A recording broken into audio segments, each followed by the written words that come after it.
साहब कैसे हैं। आशा करता हूँ आप सभी अच्छे होंगे और आपकी यूपीएससी की तैयारी अच्छे से चल रही होगी। दोस्तों, आज हम यूपीएससी फ्री क्लासेस की सीरीज में ये तीसरी क्लास शुरू करने जा रहे हैं। 2 क्लासेस हो चुकी हैं।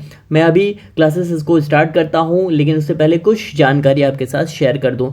जो लोग यूपीएससी की फ्री तैयारी करना चाहते हैं वो यहाँ पे यूपीएससी की निःशुल्क पूरी तैयारी फ्री कराई जाएगी। अभी तक जो क्लासेस हो रही थी वो थोड़ी डिले हुई हैं, यानी कि पहली क्लास जो हुई है वो थोड़ी डिले हुई है, काफ़ी लेट हुआ है। दूसरी क्लासेस में भी लेट हो गया, लेकिन अब ये आज तीसरी क्लासेस है और आपको अब क्लासेस पूरी है रेगुलर बेस पे मिलेंगी। मेरा वादा है, मेरी ये आपकी जुबान मैं दे रहा हूँ आपको कि ये लगातार आपको क्लासेस अब मिलेंगे। ठीक है, देखिए पहली क्लासेस में हमने थोड़े से पॉइंट्स को डिस्कस किया था, संविधान, संविधिक और आपको गवर्नमेंट और बेसिक टर्मिनोलॉजी जो थी उसको डिस्कस किया था। और दूसरी क्लासेस में हमने मूल अधिकार यानी कि फंडामेंटल को जो हमारे फंडामेंटल राइट हैं वो क्या होते हैं, यानी कि जो मूल अधिकार ये शब्द है फार, उसको हमने जाना था। ठीक है, अब आज ये तीसरी क्लासेस हम फंडामेंटल राइट्स जो हमें मिले हुए हैं, जितने राइट्स मिले हैं उनको ब्रीफ डिटेल में जानेंगे। ठीक है, तो अब ये क्लासेस आज मैं अभी शुरू करता हूँ, लेकिन इससे पहले मैं आपको बता दूँ जो लोग ये क्लासेस जो हो रही हैं उससे नोट्स बनाते चलें। और नोट्स के लिए जो यहाँ के नोट्स हैं, ओनली यूपीएससी के नोट्स हैं, वो हमारे टेलीग्राम चैनल पर मिलेंगे आपको, जिसकी लिंक इसी वीडियो के डिस्क्रिप्शन बॉक्स में दिया गया है। अभी मत जाइएगा, देखिएगा, बाद में जब क्लासेस आज की कर लेंगे उसके बाद जाइएगा टेलीग्राम चैनल पर, उसको ज्वाइन करिएगा। 12 से 13 हज़ार लोग उस पर अभी जुड़ चुके हैं, तो आप भी जाइए, वहाँ पे नोट्स और आपकी जो पीडीएफ लिस्ट है, मैगजीन है, वो सारी मिलेंगी। ठीक है, चलिए ज़्यादा समय न लेकर शुरू करते हैं क्लास को। और ये आपसे फिर से मैं कह रहा हूँ, रिक्वेस्ट करता हूँ कि पूरी जो क्लासेस हैं वो नोट्स बनाते चलें। मेरा वादा है कि यदि आप अभी तक पॉलिटी को या फिर यूपीएससी की तैयारी में आपको डर लगता होगा तो आज से आपको ये डर खत्म हो जाएगा। आप अगर जीरो से हैं, मैं उन स्टूडेंट को साथ लेकर चल रहा हूँ जो जीरो से टॉप पे जाना चाहते हैं, यानी कि शिखर पर जाना चाहते हैं और अपना चयन यूपीएससी के अंतिम लिस्ट में चाहते हैं। ठीक है, तो चलिए शुरू करते हैं आज की क्लास को। ठीक है, चलिए कमेंट सेक्शन में अपनी राय भी देना ना भूलें कि तैयारी कैसी चल रही है और ये क्लासेस जो चल रही हैं वो कैसी आपको लग रही हैं। ठीक है, चलिए शुरू करते हैं। देखिए, अभी तक हमने जो पढ़ाया है 2 क्लासेस में, उसी को अब हम आगे डिटेल में ले चलते हैं। ठीक है, चलिए देखिए, भारतीय संविधान के भाग 3 को हम डिस्कस करने जा रहे हैं। भारतीय संविधान के भाग 3 यानी कि जो अधिकार आपके भाग 3 में मिले हैं वो कितने प्रकार के हैं। ठीक है, देखिए भारतीय संविधान, मैं थोड़ा हेडिंग लिखता हूं, भारतीय संविधान के भाग 3 में अधिकारों के जो प्रकार हैं, अधिकारों के प्रकार जो हैं, ठीक है, उसको आज हम यहाँ पे डिस्कस करते हैं। ठीक है, देखिए ये फंडामेंटल राइट ही है, यानी कि मूल अधिकार ही जो आपके भाग 3 में आपके क्या दिए गए हैं, मूल अधिकार दिए गए हैं, फार दिए गए हैं। ठीक है, उन्हीं के जो मूल अधिकार हैं उनके कितने प्रकार हैं, किस प्रकार से मूल अधिकार कितने प्रकार के हैं, वो अब हम डिटेल में यहाँ जानने की कोशिश करेंगे। ठीक है, चलिए अधिकारों के प्रकार। सबसे पहला जो अधिकार का प्रकार है वो है वैधानिक अधिकार। क्या है? वैधानिक अधिकार। ठीक है, क्या है? वैधानिक अधिकार, जिसे हम ब्रैकेट में कह सकते हैं विधि के समक्ष। ये देखिए बहुत इंपॉर्टेंट टर्मिनोलॉजी जो एग्जाम में पूछ, विधि के समक्ष समानता का अधिकार, इसी को कहते हैं विधि के समक्ष समानता का अधिकार, जो एग्जाम में पूछ लिया जाता है। ठीक है, घुमा फिरा के पूछ लिया जाता है। ठीक है, और ये बहुत ही इंपॉर्टेंट टॉपिक है। ठीक है, तो देखिए आर्टिकल 14 की बात। अब देखिए इसमें क्या है, 14A में क्या होता है, इसमें क्या कहा गया है, जो वैधानिक अधिकार है, विधि के समक्ष समानता का अधिकार, ये है क्या? ठीक है, जिसे हम कहते हैं इक्वेलिटी बिफोर लॉ। क्या कहते हैं? Equality before law. ठीक है, यानी कि प्रत्येक व्यक्ति विधि के समक्ष समान होगा। इसका क्या अर्थ है? यानी कि ये जो वैधानिक अधिकार मिले हैं उनमें पहला क्या है, इक्वेलिटी बिफोर लॉ, जिसे हिंदी में हम कहते हैं कि प्रत्येक व्यक्ति, क्या कहते हैं, प्रत्येक व्यक्ति विधि यानी कानून के समक्ष समान होगा। समझ रहे हैं इस बात को? समान होगा। ये जो पहला हमारा जो एफआर है फंडामेंटल राइट में क्या दिया गया है कि इक्वेलिटी बिफोर लॉ, यानी कि जो हर व्यक्ति, ऐसा नहीं है कि अंबानी को ज़्यादा शक्तियां प्राप्त हैं आपको कम प्राप्त है, नहीं। क्या कहा गया है फंडामेंटल राइट ये 14 में कहा गया है कि प्रत्येक व्यक्ति विधि के समक्ष समान होगा, यानी सबको जो कानून के समान सब समान होंगे। यदि अंबानी ने अपराध किया तो ऐसा नहीं है कि आपने अपराध किया आपको ज़्यादा सजा मिलेगी, अंबानी ने कर दिया उससे कम, नहीं भैया, बिल्कुल नहीं। लॉ जो है सबके लिए इक्वल होगा, इसीलिए इक्वलिटी बिफोर लॉ इसे कहा गया है। अब देखते हैं ये कहाँ से लिया गया इक्वलिटी बिफोर लॉ। ये जो है इसको हम ब्रीफ में डिस्कस करते हैं। देखिए ये जो विचार है वो हम कहाँ से लिए हैं, इक्वलिटी बिफोर लॉ यानी कि जो व्यक्ति विधि के समक्ष समान सभी होंगे, वो हमने ब्रिटेन से लिया है। कहाँ से लिया है, ब्रिटेन। कहाँ से लिया है हमने इसे, ब्रिटेन से लिया है इस कानून को, ठीक है। इसके समक्ष क्या होगा, इसके समक्ष क्या होता है, जो विधि के समक्ष सभी व्यक्ति समान होंगे, ठीक है। दूसरे पॉइंट, अब देखिए थोड़ा सा मैं इसे इरेज करता हूँ, इसको थोड़ा सा इरेज करता हूँ, और दूसरे पॉइंट में हम इसे क्या कहते हैं, ये विधि के समक्ष सभी समान होंगे, ये हमें ब्रिटेन से लिया गया हमने। और व्यक्ति की पद प्रतिष्ठा हैसियत कुछ भी हो, समझ ना बात को, व्यक्ति की पद प्रतिष्ठा, इसको हम दूसरे शब्दों में कह सकते हैं, यह व्यक्ति की जो पद है प्रतिष्ठा है वो कुछ भी हो, लेकिन उस पर समान जो विधि है, जो समान कानून है वो लागू होगा। बात समझ रहे हैं, वही जो मैंने पहले डिस्कस किया, कोई भी हो सबके लिए जो विधि है कानून है वो समान होगा, ठीक है। तीसरे पॉइंट में अब हम इसको और क्या ब्रीफ में लिख सकते हैं, ये कि एग्जाम में जब मेंस में लिखने को आए, आपको कभी लिखने को आए, इसे आप कैसे कोड करेंगे, कैसे ब्रीफ करेंगे, इसी तरीके से आप ब्रीफ करेंगे। तीसरे पॉइंट में इसको और हम क्या कह सकते हैं, देखिए जो आम व्यक्ति और प्रशासनिक अधिकारियों के लिए भी एक ही समान विधि लागू होगी। समझ रहे हैं बात, ऐसा नहीं है कि आम व्यक्ति और जो प्रशासनिक अधिकारी हैं यानी कि आईपीएस आईएएस हो गए उनके लिए अलग है, उन्होंने कुछ कर दिया तो उन्हें नहीं दिया, उनको अलग नियम विधि के तहत उनको न्याय सजा दी जाएगी या फिर न्याय दे, नहीं, सबके लिए समान है। यानी कि जो प्रशासनिक अधिकारी हो गए उनके लिए भी विधि क्या होगी, वो समान होगी जो आम जनता के लिए है। इसीलिए क्या कहा गया है, यही वजह है, इसे क्या कहा गया है, इक्वलिटी बिफोर लॉ, यानी कि प्रत्येक व्यक्ति विधि के समक्ष समान होगा। यही वजह है कि क्या कहा गया है कि जो विधि के समक्ष समानता का विचार जो है विधि के शासन और विधि की सर्वोच्चता का विचार है। यानी कि हाँ, इन सबको मिलाकर कंक्लूजन हम निकालेंगे तो ये कंक्लूजन निकल रहा है कि विधि ही सबसे सर्वोच्च है, ठीक है। कोई भी हो, देश में कोई भी हो, ये इससे ज़्यादा ऊपर नहीं उठ सकता। यही वजह है कि भाग 3 के जो फंडामेंटल राइट हमें दिए गए हैं उनमें विधि सर्वोच्च विधि का अधिकार, यही वजह है कि इसको क्या कहा गया है, ये जो हमारे एफआर दिए गए हैं वो बहुत ही महत्वपूर्ण है, ठीक है। तो 14A में इक्वलिटी बिफोर लॉ दिया गया है, ठीक है। ये कुछ पॉइंट जो मैं बोल रहा हूँ लगातार आपको समझा रहा हूँ वो आप नोट डाउन करते चलें। चलिए इसे इरेज करता हूँ, थोड़ी गले में दिक्कत है इस वजह से मैं धीरे धीरे बोल रहा हूँ और थोड़ी क्लासेस को आज शॉर्ट ही रखेंगे क्योंकि यही वजह है कि आपकी क्लासेस में गैप भी हुआ कुछ, ठीक है। कमेंट सेक्शन में थोड़ा बताएं कि आपको जो पढ़ाने का तरीका है वो कैसा लग रहा है और आपको समझ में आ रहा है या नहीं। चलिए 14B, ठीक है, जो दूसरा हम इसमें समझते हैं वैधानिक अधिकार जो है, पहला हमने क्या जाना जो है इक्वल, जो लॉ में यानी कि आपके कानून के समक्ष सभी क्या होंगे, समान संरक्षण सबको मिलेगा। दूसरा इसी को बी, इसी के बी पॉइंट को हम क्या समझते हैं, देखिए विधि का समान संरक्षण, विधि का समान संरक्षण, ठीक है। ये संरक्षण लिखा हुआ है, मैं इसलिए बोल दे रहा हूँ, थोड़ी सी हैंड राइटिंग बिगड़ती है, ठीक है। जिसे इंग्लिश में कहते हैं equal protection of law, equal protection of law, ठीक है।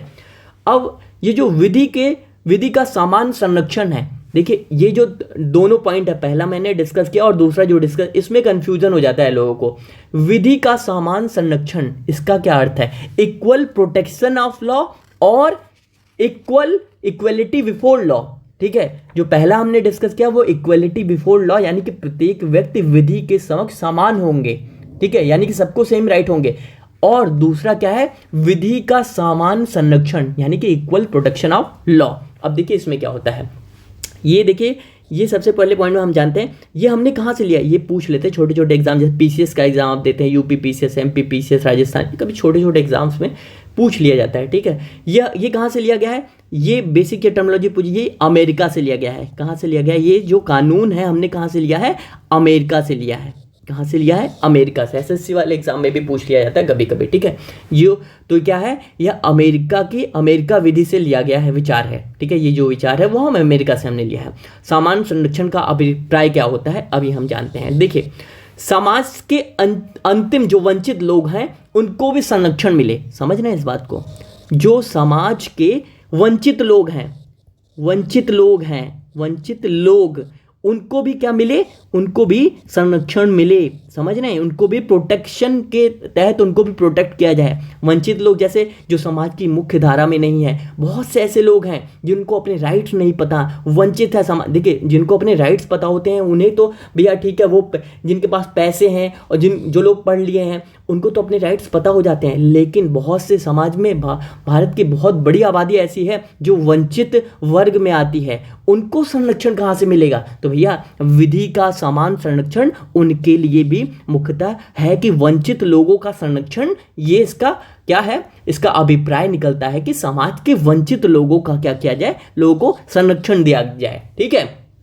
इसीलिए जो है समाज के वंचित वर्गों के संरक्षण के लिए ये क्या है, ये विधि बनाई गई, ठीक है। समाज के वंचित वर्गों के संरक्षण के लिए पृथक विधि का निर्माण किया जा सकता है, ये कहा गया है, समझ रहे हैं। विधि का समान संरक्षण का मतलब समझ रहे हैं, इसका ये कहा गया है कि इसमें कहा गया है कि समाज के वंचित वर्गों,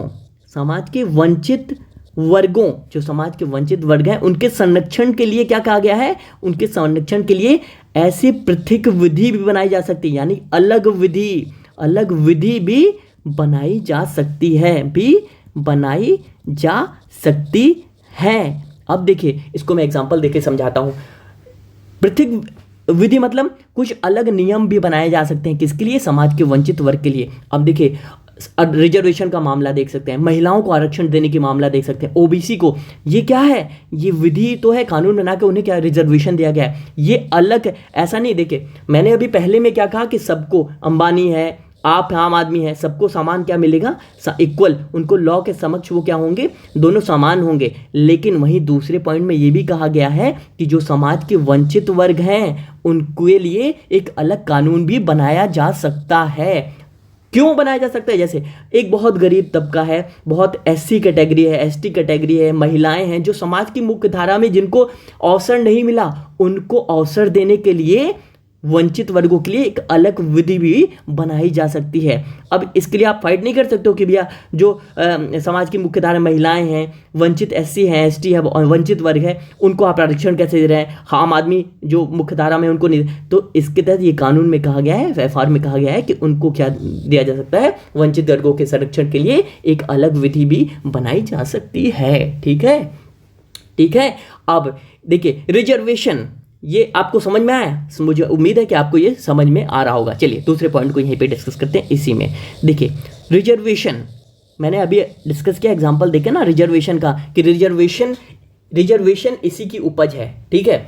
अब देखिए, सकारात्मक, इसका जो ये समानता का सकारात्मक अर्थ को मैं समझाने की कोशिश करता हूं कि असमान परिस्थितियों में समान व्यवहार करना, यानी कि देखिए, जैसे मैंने रिजर्वेशन की एग्जांपल दिया कि रिजर्वेशन ऐसे लोगों को दिया जा रहा है जो समाज की मुख्य धारा में नहीं है, वंचित है, जिनको अवसर नहीं मिला, तो इनके लिए परिस्थितियां क्या थी, असमान थी ना, असमान परिस्थितियां थी, इनका शोषण किया गया, तो ये असमान परिस्थितियां थी इन लोगों के लिए। तो असमान परिस्थितियों में क्या किया गया है, असमान परिस्थितियों में जो परिस्थितियां उसे सामान्य बनाने की कोशिश की गई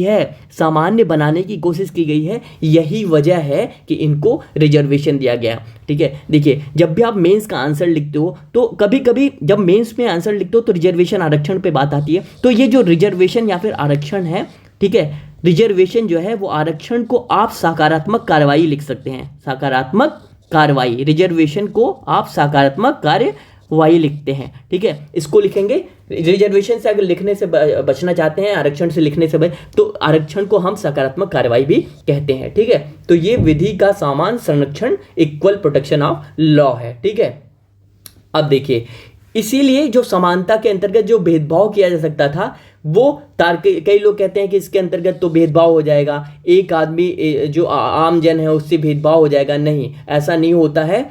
ये उन्हीं लोगों को दिया जाता है जो वाकई में विपरीत परिस्थितियों में अपनी जिंदगी को गुजारे होते हैं। तो यही वजह है कि ये कानून यहाँ पे डाला गया। ठीक है, तो विधि का समान संरक्षण हमने जाना। ठीक है, चलिए हम दूसरे पॉइंट को यहाँ डिस्कस करते हैं। इसी में है ये वैधानिक अधिकार जो मिले हैं, उन्हीं में हम दूसरा पॉइंट यहाँ पे डिस्कस करते हैं। देखिए, अब देखते हैं, एक पॉइंट बनाते हैं, भेदभाव का आधार।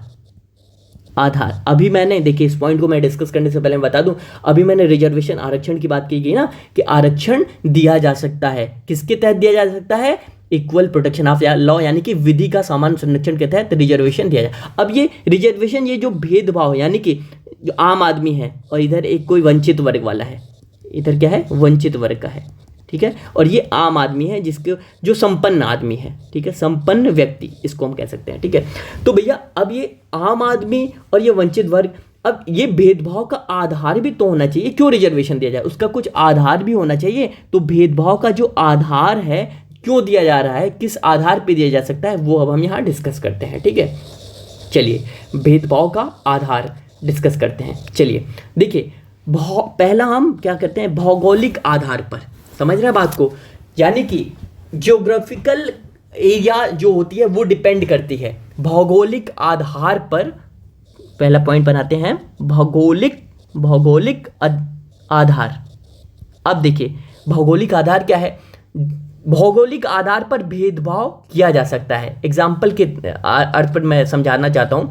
आपने सुना है ना, पूर्वोत्तर राज्य, नॉर्थ ईस्ट के जो लोग हैं, उनके रहने वाले निवासियों को जब सैनिक भर्तियों में या अर्धसैनिक भर्तियों में उन्हें कद में छूट दी जाती है।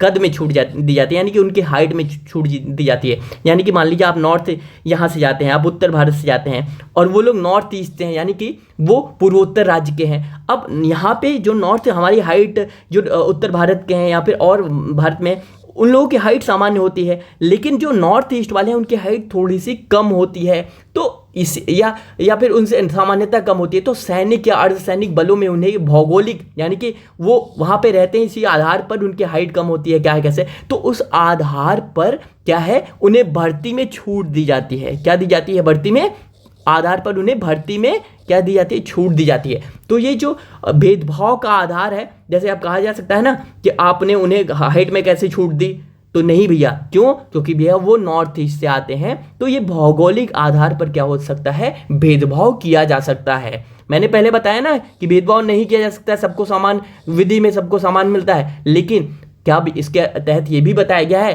कि कुछ ऐसी विषम परिस्थितियां हैं जिनके आधार पर भेदभाव किया भी जा सकता है। एग्जाम्पल, भेदभाव का आधार क्या हो सकता है? जैसे नॉर्थ ईस्ट में कद काठी के आधार पर जो भर्ती होती है अर्धसैनिक बलों में, सैनिकों में, वहां पे उन्हें क्या मिलता है? छूट मिलती है। ठीक है, तो भौगोलिक आधार ये हो गया। चलिए दूसरे पॉइंट को मैं यहाँ पे डिस्कस करता हूँ। इसके नोट्स बनाते चलें। एक बार में अभी बहुत आसान लगता है, लेकिन जब लिख लेंगे, बार बार रिवाइज करेंगे, तो फिर आपके फिंगर पर होगा। एग्जाम में कोई क्वेश्चन आपको छूटेंगे नहीं। ठीक है, कमेंट सेक्शन में जरूर लिखें, लिखते रहें कि क्लास आपको कैसी लग रही है। ठीक है, दूसरा, व्यवसाय के आधार पर। क्या है? थोड़ा सा मैं इसके हटाता हूँ। व्यवसाय के आधार पर ये क्या कर सकता है? भेदभाव किया जा सकता है। किस पर? व्यवसाय के आधार पर। अब ये कैसा, आप कह सकते हैं ये कैसे भेदभाव के आधार पर? जैसे कि आप एग्जाम्पल देता हूँ, व्यवसाय के आधार पर कैसे भेदभाव होता है। अब देखिए एग्जाम्पल देता हूँ मैं आपको। जैसे सैनिक कर्मियों, जो सैनिक होते हैं, उन्हें निःशुल्क शराब दी जाती है। आपको मालूम होगा, जो सैनिक होते हैं उन्हें क्या होती है? निःशुल्क क्या दी जाती है? शराब दी जाती है। अब आप नहीं कह सकते उन्हें निःशुल्क शराब क्यों दी जा रही है, आम जन को क्यों नहीं? तो ये व्यवसाय है उनका, व्यवसाय के आधार पर भी क्या है? भेदभाव किया जा सकता है। क्यों? क्योंकि भैया वो वैलिड है, तो उन्हें क्या दी जाती है? निःशुल्क शराब दी जाती है। ठीक है, अब देखिए तीसरा भी हम एक पॉइंट डिस्कस करते हैं, एक तीसरे पॉइंट को भी हम डिस्कस करते हैं। ये भेदभाव के आधार हैं, किस आधार पर भी भेदभाव किया जा सकता है। पहले तो नहीं किया जा सकता है, लेकिन उसमें पॉइंट है कि हाँ किया भी जा सकता है, उसके कुछ कंडीशंस हैं, जो कंडीशंस भेदभाव के आधार के हम यहाँ पे देख रहे हैं, ठीक है। तीसरा देखिए, सामाजिक, जो समाज की वंचित स्थिति के आधार पर, समझ रहे हैं, हम हेडिंग डालते हैं सामाजिक वंचित स्थिति, वंचित स्थिति। अब ये क्या है, सामाजिक वंचित स्थिति क्या है? देखिए, इस आधार पर समाज के वंचित लोगों के आधार पर उन्हें एक भेदभाव किया जा सकता है। जैसे आप SC/ST हो गए, SC/ST यानी कि अनुसूचित जनजाति और अनुसूचित जाति, या अनुसूचित जनजाति और अनुसूचित जाति। SC/ST को क्या दिया जाता है? रिजर्वेशन दिया जाता है। क्यों? क्योंकि वो वंचित हैं, समाज की मुख्य धारा में नहीं आए। तो ये भेदभाव का आधार, रिजर्वेशन क्या है? ये रिजर्वेशन एक आधार है। क्या आधार है? क्योंकि वो समाज की मुख्य धारा में नहीं आए, वे, उनका शोषण किया गया है। यही वजह है ये कि उन्हें क्या गया है? रिजर्वेशन दिया गया है, ठीक है। तो जो भी रिजर्वेशन, जो भी कानून में एक लॉ लाया जाता है, उसके पीछे क्या होता है? कुछ कारण होते हैं। वे कारण क्या है? वे आधार, जो कारण होते हैं, जो आधार होता है, वो यही है कि उन्हें मुख्य धारा में नहीं लाया दिया गया, मतलब वो मुख्य धारा में नहीं आ सके। तो उनको मुख्य धारा में लाने के लिए क्या किया गया कि उनको, उन पर सकारात्मक कार्रवाई उनके लिए की गई, ठीक है। चलिए, ये भेदभाव के कुछ आधार हैं, ठीक है। अब देखिए, चलिए इसको मैं इरेज करता हूं। अब विधि के समक्ष जो समानता का कुछ अपवाद भी है, ठीक है। विधि के समक्ष समानता का कुछ अपवाद है, जो कि आज मैं इसको डिस्कस करने से बचूंगा, क्योंकि आज थोड़ी हेल्थ इशू है, और आप इसको मैं आगे कंटिन्यू करूंगा कि विधि के समक्ष समानता का क्या अपवाद है, किस तरह से। आगे की क्लासेस यहाँ पे मैं कल इसको डिस्कस करूंगा, और आज हमने सिर्फ इस पॉइंट को जाना कि वैधानिक अधिकार, विधि के समक्ष समानता का जो अधिकार है वो कैसे, किस तरह से है। क्लासेस कल से लंबी होंगी और क्लासेस रेगुलर होंगी। अगर आप इस वीडियो से आपको कुछ सीखने को मिल रहा है, आपको क्लासेस अच्छी लग रही हैं, तो प्लीज़ क्या करें, कमेंट सेक्शन में अपनी राय जरूर दें कि क्लासेस कैसी लग रही हैं, क्या पढ़ाया, क्या समझ में आया, क्या कहाँ नहीं समझ में आया। टेलीग्राम पर मैं लगातार कह रहा हूँ, जुड़ना ना भूलें, और इस वीडियो को प्लीज़ अधिक से अधिक लोगों तक शेयर करें। व्हाट्सएप पे शेयर करें, आप टेलीग्राम पर लोगों को शेयर करें, और फेसबुक पर शेयर करें, ताकि और लोग भी जुड़ेंगे जब, तो हमें आपको यहाँ पे क्लासेस देने में अच्छा लगेगा, हमें भी मज़ा आएगा पढ़ाने में कि हाँ हमसे जुड़ रहे हैं लोग, और अधिक से अधिक एंगेजमेंट होगी, व्यूज़ होंगे, तो हमें भी अच्छा लगेगा, ठीक है। जो यहाँ पे टीचर्स आपके लिए आते हैं, पढ़ाते हैं, उन्हें भी, उनकी भी फैमिली है, वो भी अपना कुछ किसी आधार पर रेवेन्यू जनरेट करना चाहते हैं। तो प्लीज़ इस वीडियो को अधिक से अधिक लाइक करें, कमेंट करें, पूरी वीडियो देखें, और टेलीग्राम और व्हाट्सएप और फेसबुक पे शेयर भी करें। चलिए, कल क्लासेस और भी होंगी। इस वीडियो को यहीं समाप्त करते हैं। धन्यवाद।